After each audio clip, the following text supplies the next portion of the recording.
Hello student, मैं मनीष मालवीय अनवेरा online school classes में आप सभी का स्वागत करता हूं। हम पढ़ रहे थे क्लास 10th की साइंस में जो नया सेशन 2021-22 का सेशन में जो सिलेबस है, जो बुक चेंज होके आई है उसके बारे में। ठीक है, उसका हमारा लेसन हमने शुरू किया था पहला रासायनिक अभिक्रिया एवं समीकरण, जिसमें कल के वीडियो में अपन ने बहुत ही इंपॉर्टेंट टॉपिक समीकरण को संतुलित करना, जो एग्जाम में 99% इसका क्वेश्चन देखने को मिलता था। समीकरण को संतुलित कैसे किया जाता है। फिर अपन ने पढ़ा था विभिन्न प्रकार की अभिक्रियाओं को शुरू किया था, और अभिक्रियाओं को शुरू करके हमने जाना था कि अभिक्रिया कितने अभिक्रिया का पहला प्रकार जो संयोजन होता है अर्थात जुड़ने से, क्या थी अभिक्रिया के दो अभिकारक आपस में क्रिया करके क्या करते हैं, एक उत्पाद बनाते हैं, या एक दो सरल पदार्थ आपस में क्रिया करके एक जटिल पदार्थ का निर्माण करते हैं, उसे संयोजन अभिक्रिया कहते हैं। ठीक है, अब संयोजन अभिक्रिया में ही जिन अभिक्रियाओं में क्या होता है, जिन अभिक्रियाओं में संयोजन अभिक्रिया तो होती है और उनमें दो पदार्थों के मिलने से उत्पाद बनने के साथ साथ उत्पाद के साथ क्या बनती है, ऊष्मा भी निकलती है, ऊष्मा भी उत्पन्न होती है, उसे अपन ऊष्मा सेपी अभिक्रिया रासायनिक अभिक्रिया कहते हैं। तो नोट बना के आप आगे लिखें। फिर क्या लिखना है, लिखना ये है कि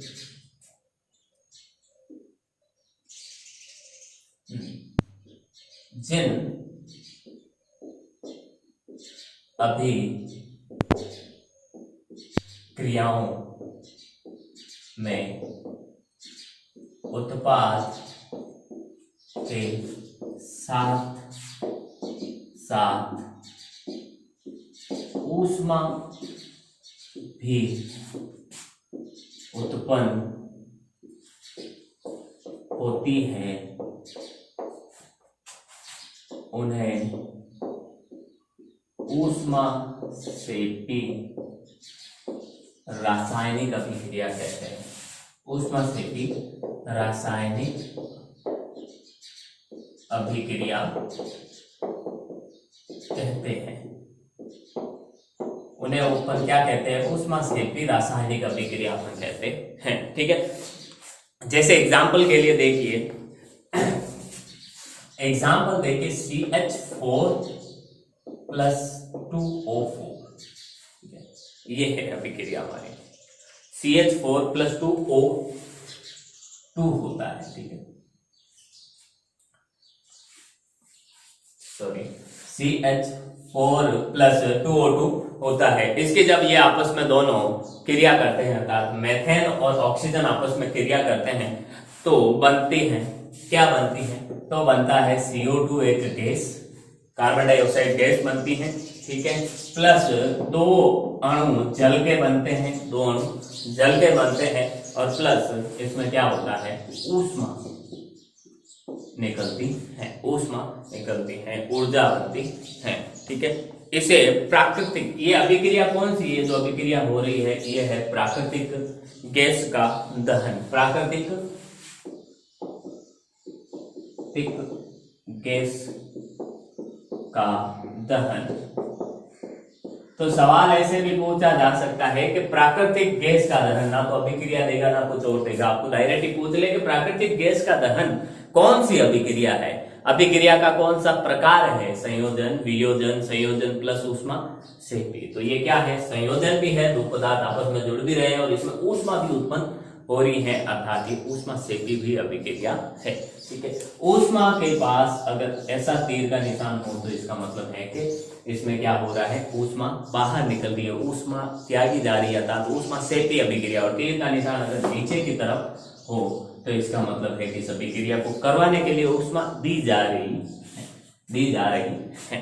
ठीक है, श्वसन भी एक ऊष्मा सेपी अभिक्रिया है, ये प्राकृतिक गैस का दहन, इसी के साथ श्वसन भी क्या है, एक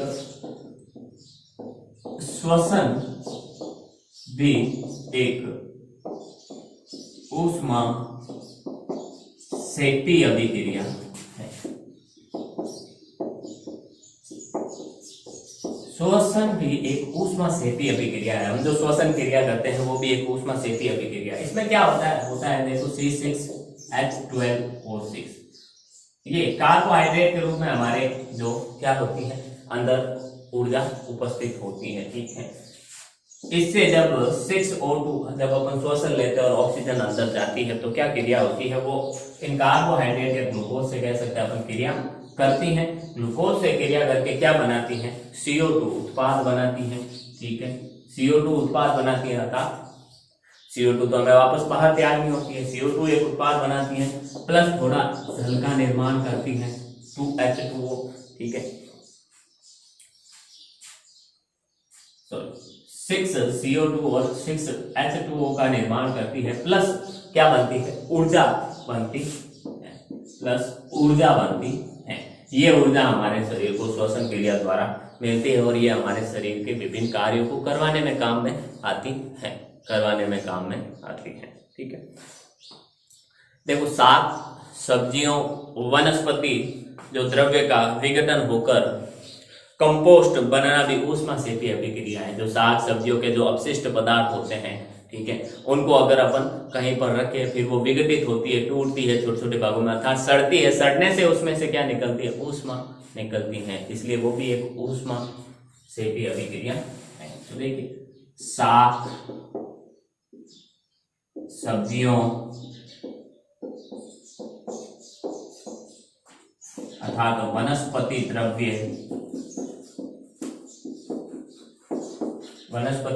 द्रव्य का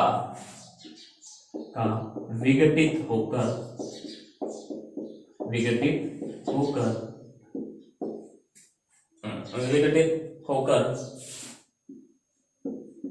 कंपोस्ट बनना, क्या करना, कंपोस्ट बनना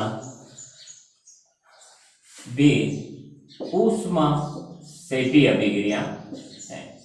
ये भी एक प्रकार की ऊष्माक्षेपी अभिक्रिया है, ऊष्माक्षेपी अभिक्रिया है, ठीक है। ऊष्माक्षेपी अभिक्रिया का ये एक उदाहरण है। तो यहाँ पर ये संयोजन अभिक्रिया और इसको कह सकते हैं, इसको अपन ऊष्माक्षेपी अभिक्रिया के बारे में पढ़ा।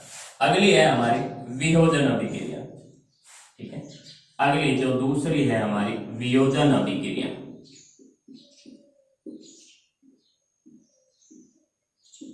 वियोजन अभिक्रिया, इसमें क्या होता है देखिए,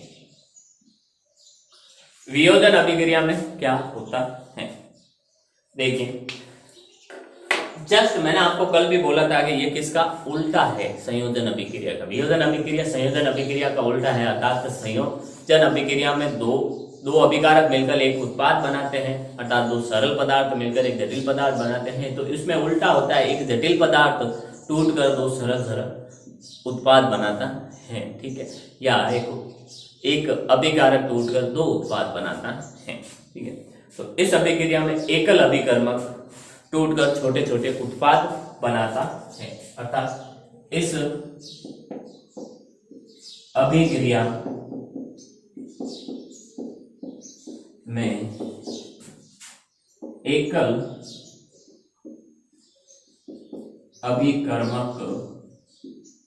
टूटकर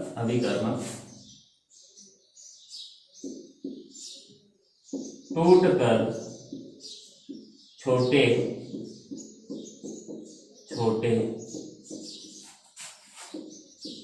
उत्पाद प्रदान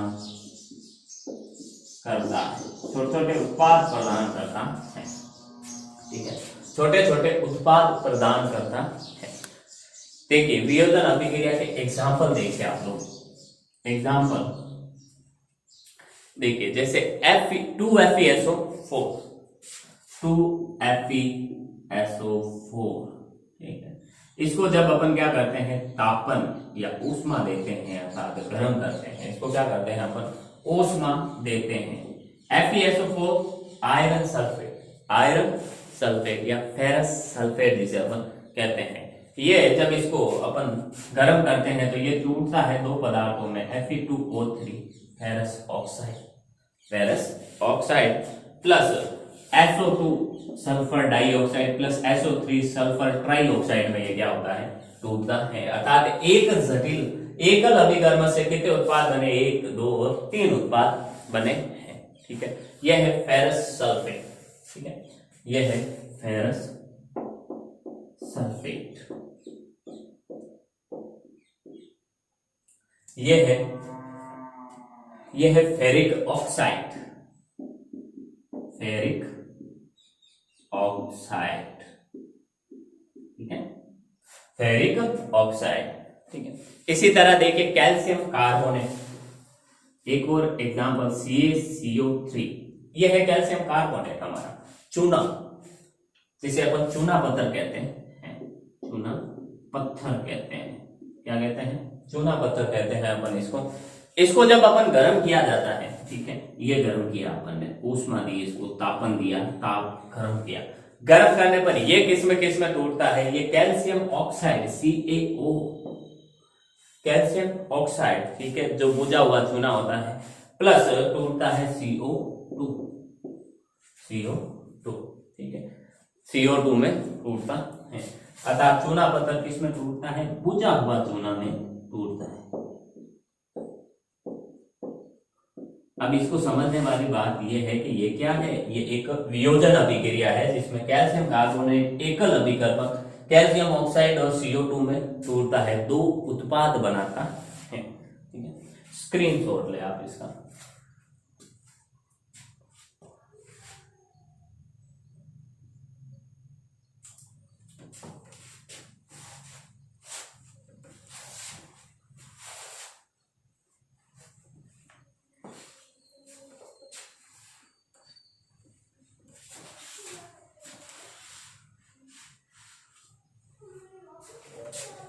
आगे देखिए और एग्जांपल लेते हैं अपन इसके।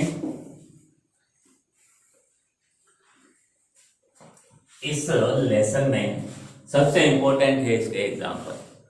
लैंग्वेज याद करना कोई बड़ी बात नहीं है, लेकिन एग्जाम में सवाल इस प्रकार से पूछे जाते, कोई अभिक्रिया दे दे और फिर अपन को पहचानने को कह दे कि ये कौन सा प्रकार है अभिक्रिया का, संयोजन वियोजन किस प्रकार का है, तो वो अपन को पहचानना पड़ेगा और उसके लिए अपन को एग्जाम्पल के थ्रू प्रैक्टिस करनी पड़ेगी। तो अपन एग्जाम्पल और लेते हैं वियोजन अभिक्रिया के।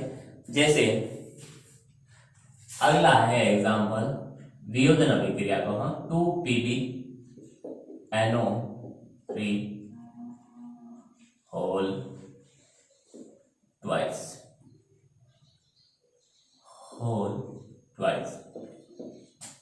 ये इसको जब अपन गर्म किया जाता है, इसको गर्म करते हैं, ये गर्म किया अपन ने, ताप दिया, ऊष्मा दी, गर्म करेंगे तो ऊष्मा देना हुआ ही, उसको तापन, ठीक है। तो ये किस में टूटता है, अब पहले ये है क्या, P नहीं है, इसको करो P, ये है लेड नाइट्रेट, ये क्या है, लेड नाइट्रेट, ये है लेड नाइट्रेट, ठीक है। ये जब गर्म किया जाता है तो टूटता है 2BO अर्थात लेड ऑक्साइड। किसमें टूटता है, लेड ऑक्साइड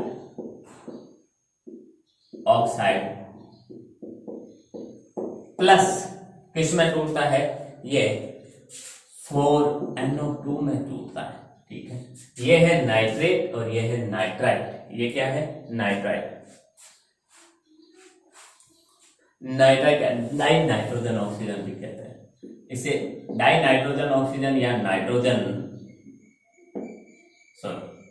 इसे नाइट्रोजन डाई ऑक्साइड कहते हैं, इसे नाइट्रोजन डाई ऑक्साइड कहते हैं, नाइट्रोजन डाई ऑक्साइड कहते हैं। और ये आगे है और टूटता है ये ऑक्सीजन में, O2 में ये टूटता है, ठीक है। जब लेड को तोड़ा जाता है तो लेड ऑफ नाइट्रेट को तोड़ा जाता है तो लेड ऑक्साइड और नाइट्रोजन डाइऑक्साइड बनता है। इस नाइट्रोजन डाइऑक्साइड के कारण इसका रंग क्या होता है, भूरा रंग, ठीक है, इसका रंग भूरा होता है, ठीक। जब इसको गर्म किया जाता है तो भूरे कलर की गैस निकलती है, वो भूरा रंग किस कारण होता है, वो भूरा रंग किस कारण होता है, इस नाइट्रोजन डाइऑक्साइड के कारण होता है, ठीक है। और एग्जांपल लेते हैं अपन इसके, जैसे 2AgCl, 2AgCl, ठीक है। ये होता है Cg, ये है सिल्वर क्लोराइड, इसका नाम है सिल्वर क्लोराइड, ठीक है।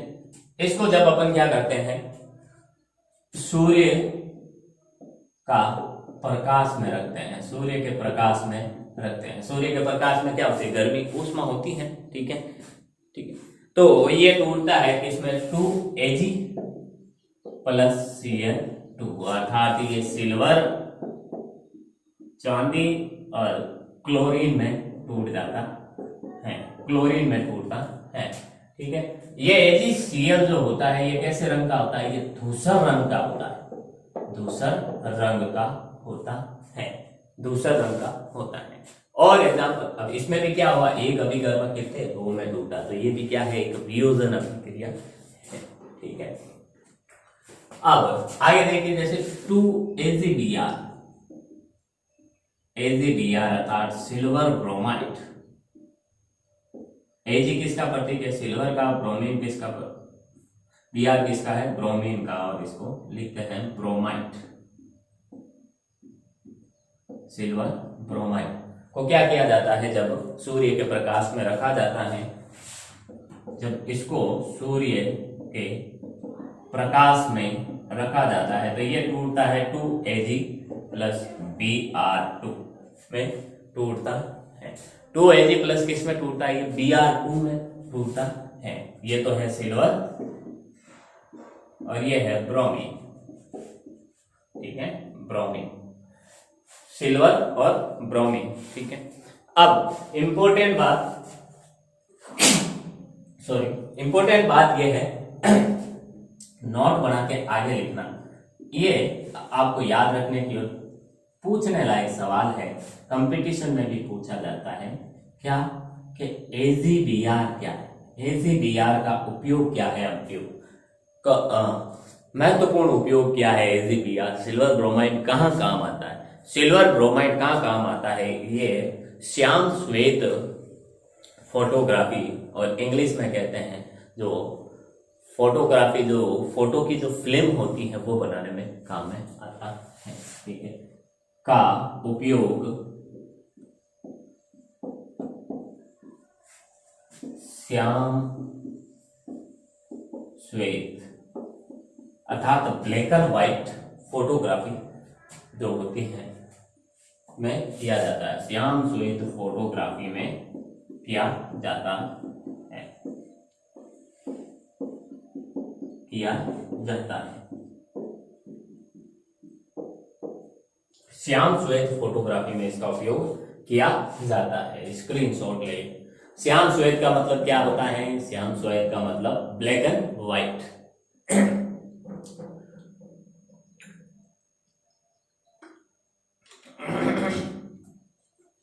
जो ब्लैक एंड व्हाइट में जो एक इतनी सी रील आती थी, अपन ऐसे देखते थे एक्सरे की तरह, वही पर ये काम में लिया जाता है। अगला देखिए, यहां पर हमारी ये जो वियोजन अभिक्रिया है वो कंप्लीट होती है, ठीक है। तो उम्मीद करता हूं आपको अभी जो पढ़ाया है वो समझ में आया होगा, वियोजन अभिक्रिया, और उसके एग्जाम्पल आपने अच्छे से समझे होंगे, ठीक है। आगे देखते हैं अपन, आगे देखिए, अगला है विस्थापन अभिक्रिया, बहुत ही इंपॉर्टेंट है और लगभग 80% सवाल इसी में से बनता है, ठीक है, इसी में से बनता है विस्थापन अभिक्रिया। तो मैं इसको ऐसा कह सकता हूं, अभी से आज के दिन मैं आपको बता रहा हूं इस लेसन का। एक तो मैंने आपको कल बताया था, क्या बताया था, कल ये बताया था कि जो समीकरण संतुलित करना वो एक इंपॉर्टेंट है, इसको भी मैं मोस्ट इंपॉर्टेंट मानूंगा। ये जो अभिक्रिया अपन अब तीसरी पढ़ रहे हैं, विस्थापन अभिक्रिया, तीसरी जो अपन अब पढ़ रहे हैं विस्थापन अभिक्रिया, इसको मैं इंपॉर्टेंट मानूंगा, ठीक है। अब इस अभिक्रिया में क्या होता है, इस अभिक्रिया में दो अभिकारक आपस में क्रिया करते हैं, ठीक है, दो अभिकारक आपस में क्रिया करते हैं, कौन कौन से, जैसे एक है A और एक है B C, ठीक है। ये तो है कम क्रियाशील और ये है इसको ऐसे लिख लीजिए सी। ये तो है कम क्रियाशील पदार्थ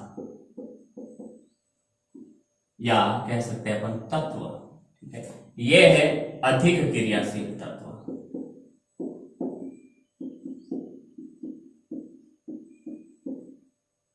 तत्व या पदार्थ।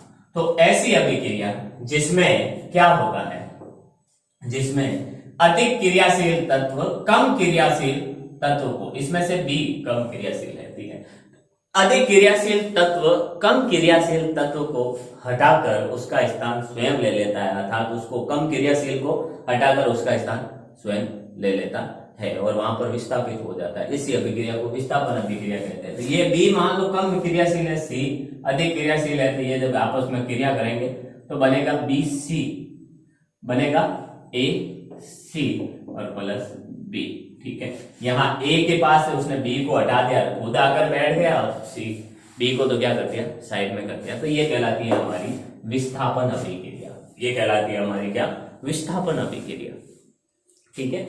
ये हमारी विस्थापन अभिक्रिया कहलाती है, ठीक है।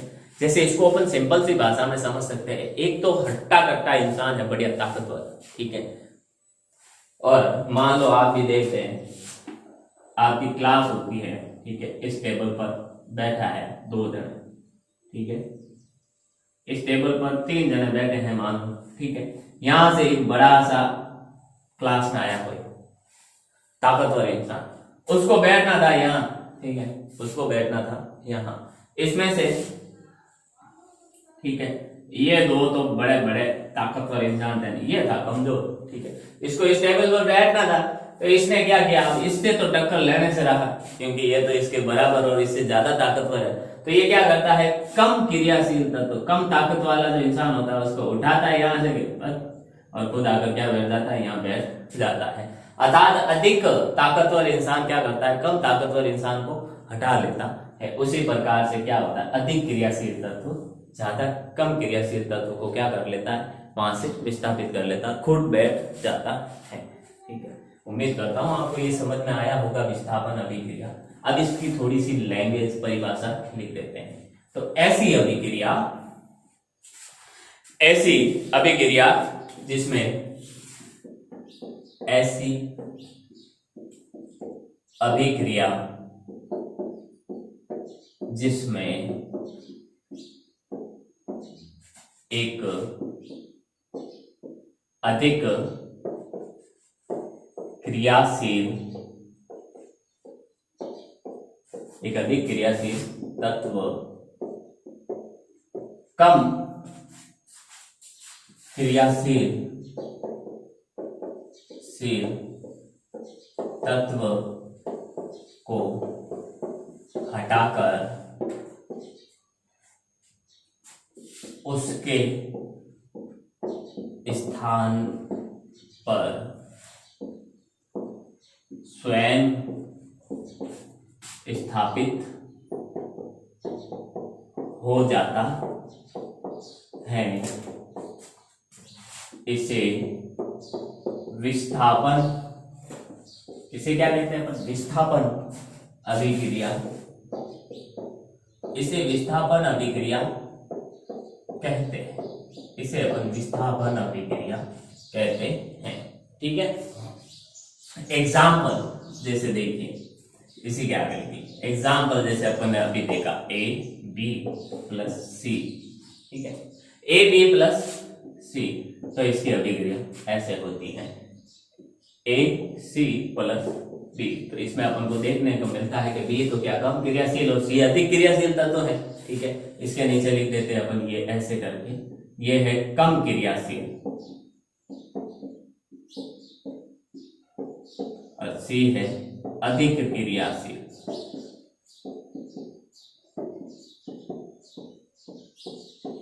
ऐसे लिख देते हैं, ठीक है। तो नया बी कम है, सी ज्यादा है, तो सी क्या हुआ, सी ने बी को हटाया वहां से और उसके स्थान पर खुद बैठ गया, उसके स्थान पर खुद बैठ गया, ठीक है। एग्जाम्पल देखिए इसके, जैसे Fe अर्थात आयरन फेरस और कॉपर सल्फेट का अपन करते हैं, आपस में अभिक्रिया कराते हैं। तो Fe जो है वो Cu से, कॉपर से, ठीक है, आयरन जो है वो कॉपर से क्या है, अधिक क्रियाशील तत्व है, ठीक है। तो ये क्या करेगा, जो अधिक, ये अधिक है, ये कम है क्रियाशील, तो कम क्रियाशील को वहां से हटाएगा और खुद बैठ जाएगा FeSO4 और बनाएगा क्या, C, ठीक है। कॉपर को हटा दिया और खुद वहां पर जाकर बैठ गया अधिक क्रियाशील तत्व, ठीक है। ये है कॉपर सल्फेट,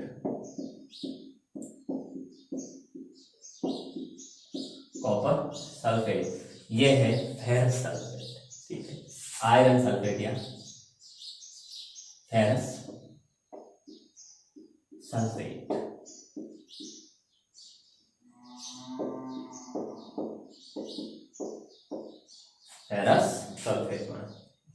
इसी तरह देखिए जिंक प्लस USO4, सेम चीज वही अब वापस आ रही है, ठीक है। सेम चीज इसमें क्या होती है, जिंक ज्यादा क्रियाशील, कॉपर कम क्रियाशील है, तो ZnSO4 प्लस Cu बनाएगा, ठीक है। ये जिंक सल्फेट है, ठीक है, यह कॉपर सल्फेट है, क्या बनाता है, कॉपर यहां से हट जाता है, जिंक आकर जुड़ जाता है तो बनाता है जिंक सल्फेट, ठीक है।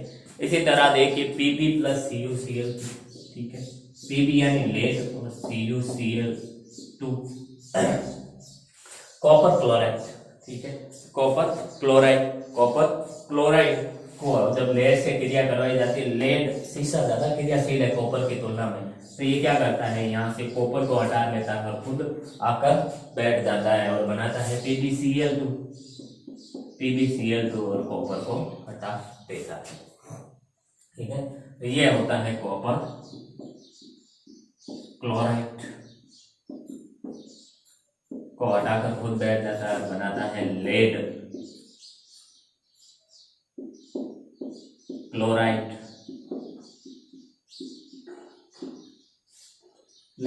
क्लोराइड बनाता है, ठीक है। इसके आगे देखिए अपन स्क्रीनशॉट ले एक अभिक्रिया द्विविस्थापन, इसी से जुड़ी और करते हैं अपन।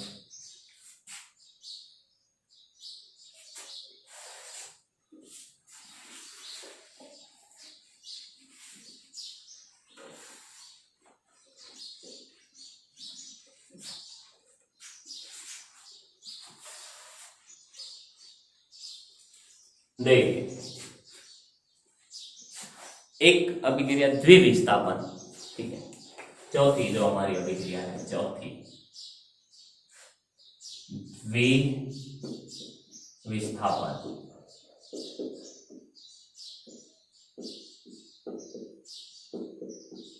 इसमें क्या होता है, देखिए इसमें क्या होता है, ये क्यों दिखा, ठीक है। इसमें क्या होता है, देखिए इस बार AB प्लस CB, ये दो पदार्थ आपस में क्रिया करवाई जाती हैं, ठीक है। तो इसमें क्या होता है, दोनों अभिकारकों में आपस में कुछ तत्वों का आदान प्रदान होता है, ठीक है। इससे क्रिया करवाने पर बनता है, मान लो AC प्लस BD। अब इस अभिक्रिया में क्या होगा, इस अभिक्रिया में यहाँ A B से B की जगह C आके जुड़ा और C B जाकर कहां जुड़ गया, दूसरे अभिकारक में जुड़ गया, अर्थात तो दो तत्वों का आपस में क्या हुआ है, विस्थापन हुआ है, प्रतिस्थापन हुआ है, आदान प्रदान हुआ है, ठीक है। अर्थात पहला विस्थापन तो B यहां से हटा और क्या जुड़ा, यहाँ पर C जुड़ा, ठीक है, और यहां से C हटा, वहां पर जाकर B जुड़ा, तो पहला विस्थापन यहाँ हुआ और दूसरा विस्थापन यहाँ हुआ, अर्थात दो विस्थापन हुए, इसलिए इसको क्या कहते हैं, द्विविस्थापन अभिक्रिया कहते हैं। इसको कहते हैं अपन द्विविस्थापन अभिक्रिया, इसको कहते हैं अपन द्विविस्थापन अभिक्रिया कहते हैं, ठीक है। तो ऐसी अभिक्रिया जिसमें अभिकारकों के बीच आयनों तत्वों का आदान प्रदान होता है, उसे द्विविस्थापन कहते हैं। तो ऐसी अभिक्रिया जिसमें अभिकर्मकों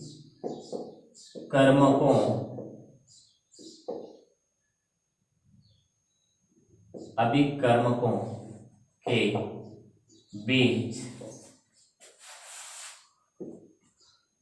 आयनों या तत्वों का आदान प्रदान होता है। आयनों या तत्वों का क्या होता है? आदान प्रदान होता है। इसे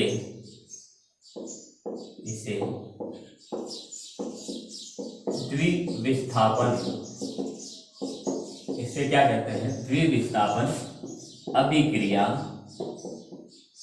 कहते हैं। इसे द्विविस्थापन अभिक्रिया कहते हैं। इसे क्या कहते हैं? हम द्विविस्थापन अभिक्रिया कहते हैं।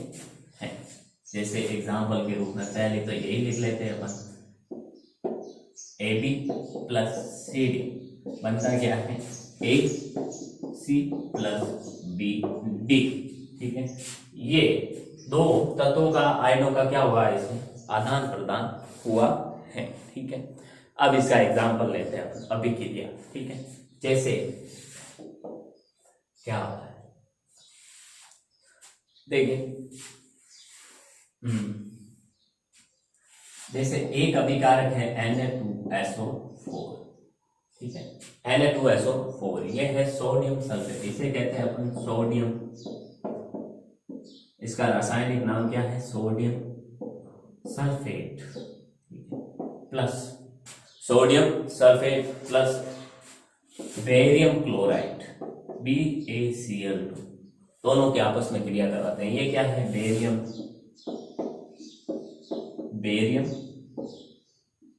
क्लोराइड। ठीक है, ये है बेरियम क्लोराइड, दोनों की अपन आपस में क्रिया करवाते हैं। करवाओ।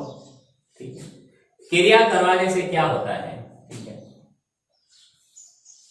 क्रिया करवाने से बनता है बेरियम सल्फेट। ठीक है, बेरियम सल्फेट। ठीक है, प्लस बनता है 2NaCl। ठीक है, तो ये बनता है बेरियम सल्फेट और 2NaCl बनता है बेरियम सल्फेट 2NaCl अर्थात सोडियम क्लोराइड। इसको साधारण भाषा में क्या कहते हैं? कोई बताएगा? क्लोराइड, सोडियम क्लोराइड को साधारण भाषा में क्या कहते हैं? रोज खाते हैं अपन, इसको रोज खाते हैं सब्जी में, अर्थात स्वादानुसार क्या डाला जाता है? नमक डाला जाता है। NaCl नमक है। ठीक है, तो इसमें क्या हुआ? देखो, सोडियम सल्फेट और बेरियम क्लोराइड के आपस में क्रिया कराई, तो इस सल्फेट के पास से सोडियम हटा और जाकर कहाँ जुड़ गया? क्लोराइड से जुड़ गया। ठीक है, तो ये बन गया सोडियम क्लोराइड। ठीक है, यहाँ बेरियम क्लोराइड में से बेरियम हटा और जाकर जुड़ गया सल्फेट से, तो बना बेरियम सल्फेट। ठीक है, अब ये समीकरण संतुलित है या नहीं, ये भी अपन देख लेते हैं। ठीक है, इधर Na2 है, सोडियम के दो अणु है, इधर सोडियम के दो अणु है कि नहीं है? ऐसा। ठीक है, इधर सल्फेट SO4 है, S1 है, इधर भी S1 है, इधर O4 है, इधर भी O4 है, इधर बेरियम एक ही है, इधर भी बेरियम एक ही है, इधर Cl2 है, इधर Cl2 है, अर्थात दोनों तरफ अभिकारक और उत्पाद की जो परमाणुकता है, ठीक है, वो एक समान है, अर्थात द्रव्यमान इनका समान है, तो ये क्या है? एक संतुलित अभिक्रिया है। ठीक है, तो ये है हमारी द्विविस्थापन अभिक्रिया। ठीक है, द्विविस्थापन अभिक्रिया है। तो हाँ, तो देखिए, स्क्रीनशॉट ले आप इसका।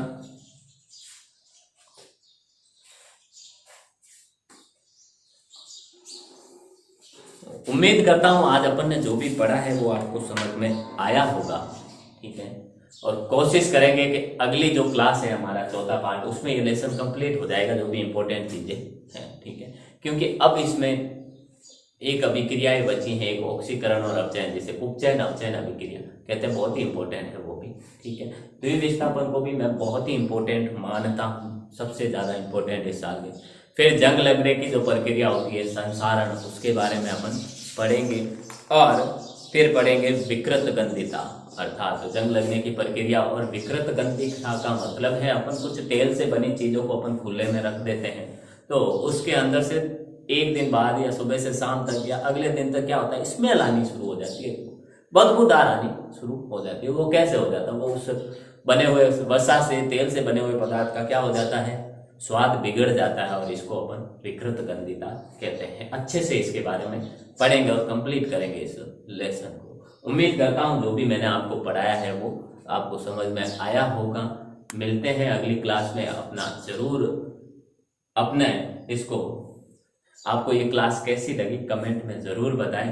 मिलते हैं अगली क्लास में, तब तक के लिए ऑल द बेस्ट। घर पे रहिए, सेफ रहिए, सुरक्षित रहिए, मास्क का प्रयोग करें, अनावश्यक रूप से बाहर ना घूमें, हाथ लगातार धोए, अपना और अपने घर वालों का ख्याल रखें। और सबसे बड़ी बात, पढ़ाई से कंटिन्यू जुड़े रखें, क्योंकि आप अकेले नहीं पढ़ रहे हो, आप अपने लिए नहीं पढ़ रहे हो, आप पढ़ रहे हो अपने माँ बाप के सपनों के लिए, ठीक है।